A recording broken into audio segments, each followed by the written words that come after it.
back in September of the year 2000, near a place called Mount Adams, in a specific area called Skookum Meadows, there was a cast taken from a muddy wallow of something that appeared to be a primate that was crawling on the ground and reaching towards some fruit that were left in a muddy spot as bait.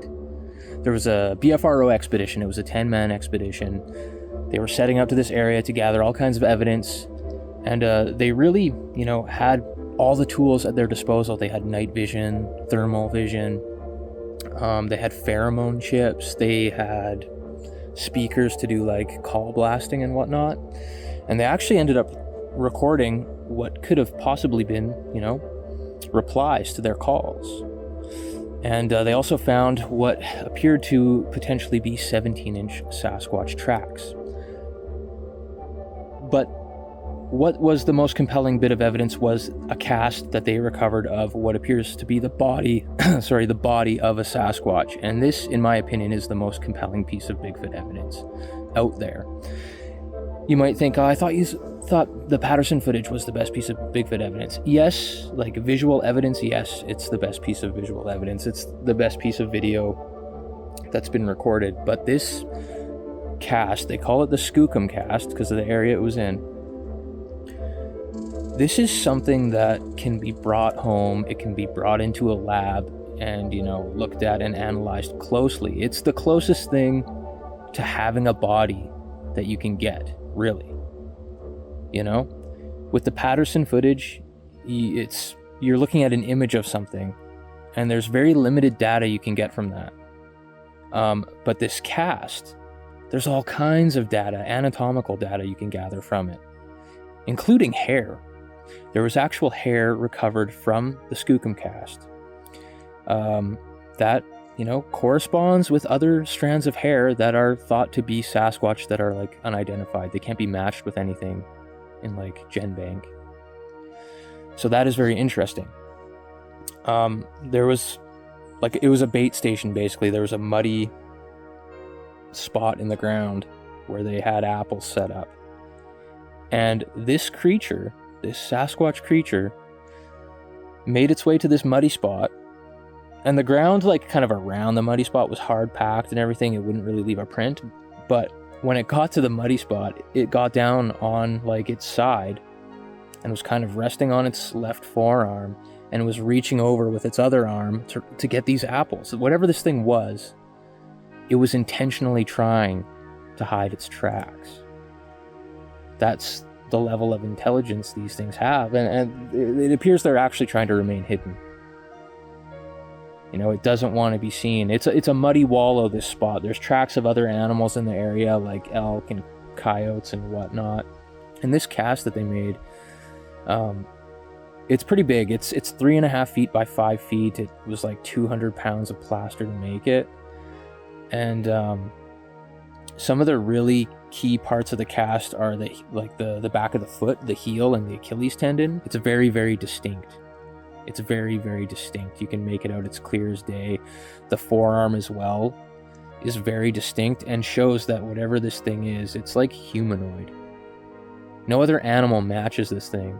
A lot of people say it's probably an elk that was lying down, but upon closer inspection, they determined it couldn't be an elk. There's no elk prints where there should be elk prints. Like if an elk was lying in the ground there and stood up, there would be elk prints in the middle of the cast. There's nothing like that in the cast.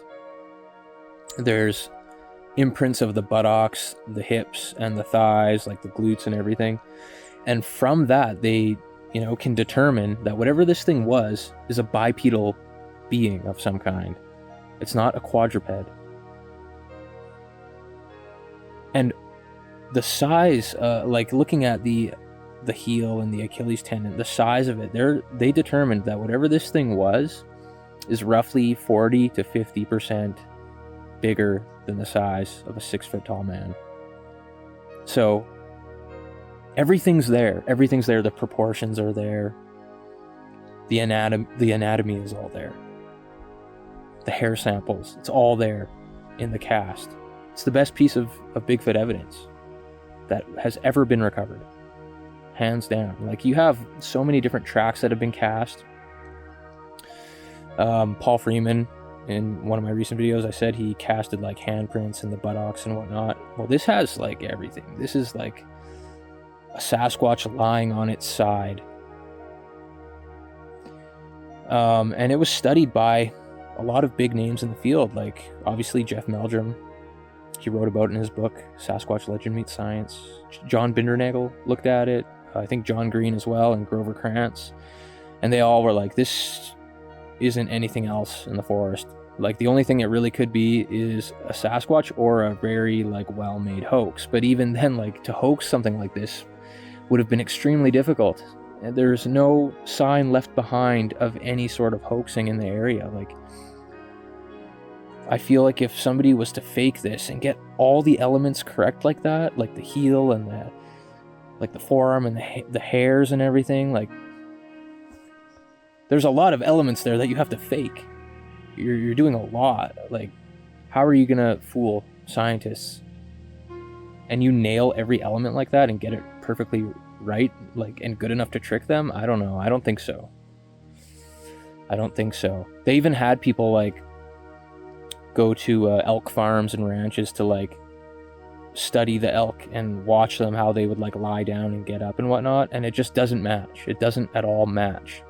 The other interesting thing is that one of the individuals in the group went to like a zoo and he was like filming gorillas, and he would like observe some of these gorillas doing the same thing that whatever this creature was doing. Not like trying to hide its tracks, but like lying on the ground, resting on its forearm and reaching to like do things. So that is very fascinating, and it makes you wonder, where are these things? Well, they're trying to remain hidden. They don't want you to find them. They're trying to hide their tracks. Sometimes they make mistakes. They get spotted. They leave tracks by accident. Stuff like that happens. But whatever this thing was, it didn't want to be seen. It didn't want to be found. And like the pheromone chips were tampered with as well. Like, they had heard vocalizations, and where they found this thing was kind of in the general direction of where those vocalizations were, and like the pheromone chips were tampered with, and I think there was fruit as well that was like bitten, and the bite marks kind of indicate something that should resemble Sasquatch. So all the elements are there, and you have something that represents a Sasquatch body that can actually be brought home and analyzed closely. And no piece of video you can really do that with. And video is very limited. You have limited resolution. There's not much you can do with it. And still, the best thing we have in that area is the Patterson-Gimlin film. But as far as evidence collecting goes, this is like next level. And people don't talk about it that much. Like, the Patterson footage definitely gets the limelight, and a lot of other trackways do, but the Skookum cast is something that is amazing.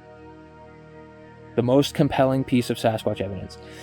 And if you read the book Legend Meets Science from Jeff Meldrum, he even describes like the word Skookum meaning like evil entity of the woods or evil god of the woods or something like that in like Native American lore, which is very interesting because a lot of places in North America that have the name like devil in them, like Devil's Mountain or something like that, areas that have the word devil in them usually have Sasquatch reports, so maybe the people who lived there thousands of years ago were witnessing these things in those areas, and they named those areas accordingly, and they wouldn't venture into those areas because they knew those things were there. So whatever this creature was too, like, it had just been there the night before, right? Like, they had set the bait and it had, it went for it. Another case where these people are hot on the trail of these things. So I wonder what would have happened if they had a camera pointed at that bait station. Could you imagine that footage? Actually filming a Sasquatch doing that? That would have been it. The mystery would have been solved. So, this is just my opinion, though. I think this is the best piece of actual evidence. It's trace evidence, yes. It's something it left behind. It's not the actual creature, you know. I mean, there were hair samples, but it is, in my opinion, the closest you can get to having a body. The actual imprint of the body. And the proportions match, the anatomy matches. I don't see what else it could be. So in my opinion, this is the best piece of evidence. Thanks for watching this video. We'll see you next time on Mountain Beast Mysteries.